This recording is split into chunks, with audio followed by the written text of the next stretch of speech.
Well, folks, in today's video, we're going to be working on this vintage Rivarossi Berkshire locomotive.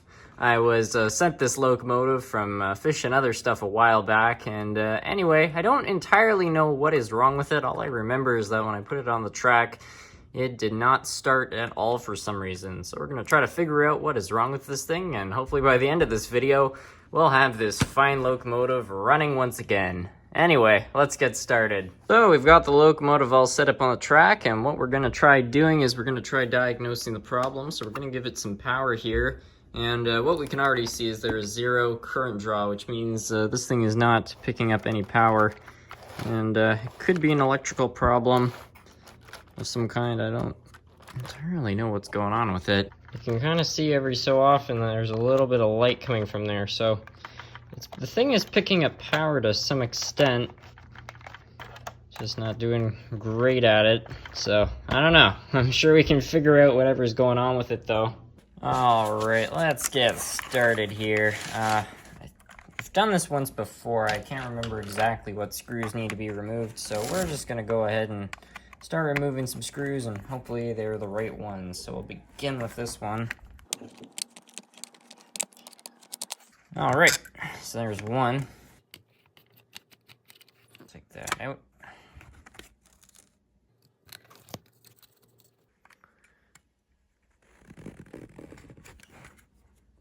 Here we are. Just like that, we are in. Huh. Oh boy. That doesn't feel like it's turning so well. Yeah, there's something not right there. Well, let's begin hunting for problems. So, should we dare open this piece up and see what's inside? I think so.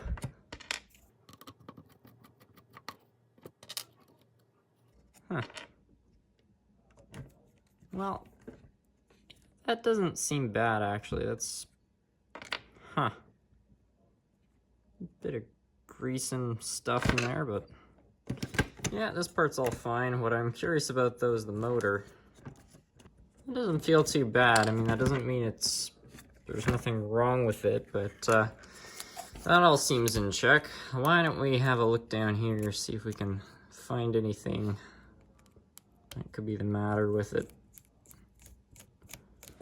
Let's remove that screw.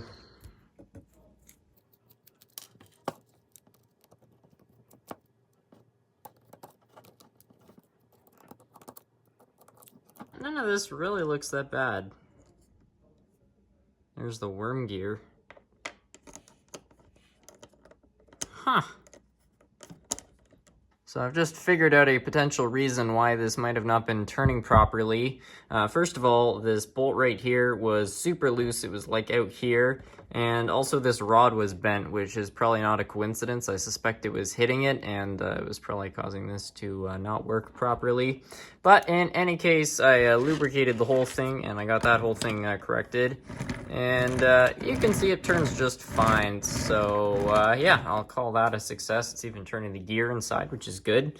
Now, let's also have a look at the motor. I did lubricate this.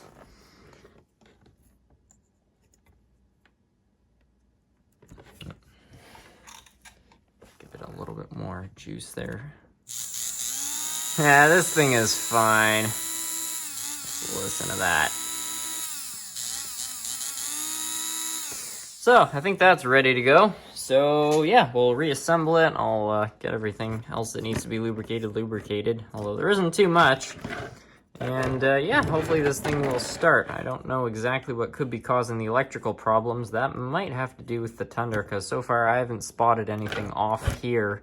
But yeah, in any case, things are not looking too bad for this engine. So I've gone ahead and cleaned and re-lubricated this whole mechanism right here. So that should be all good for reassembly. It's turning just beautifully. You can see very, very smooth there. So I'm quite pleased with that. So we'll put that in there, and now we just need to get it positioned properly here. And I think we have it on there, so now all we need to do is put this little drive link here. I've already secured the motor in place, as you can see. And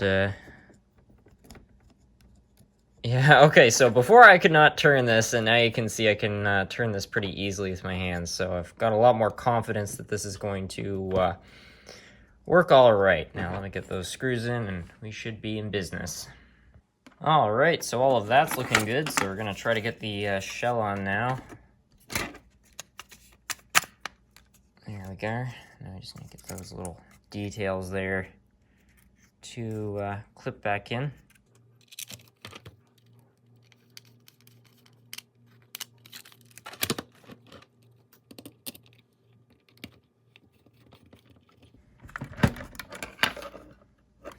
So that is all not looking too bad. Why don't we set this thing up on the track with the tender and go test her. All right, so we've got this thing all set up on the track, so why don't we give it some power and see what it does here.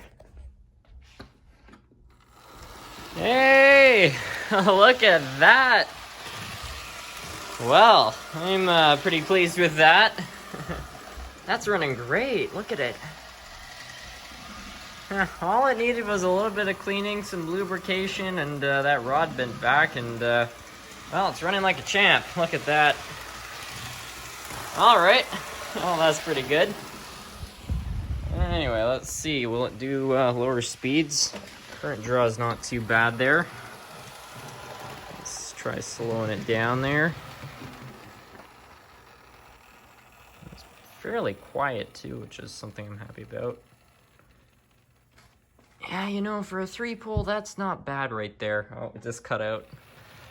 But, yeah, in any case, it's not bad. We got reverse.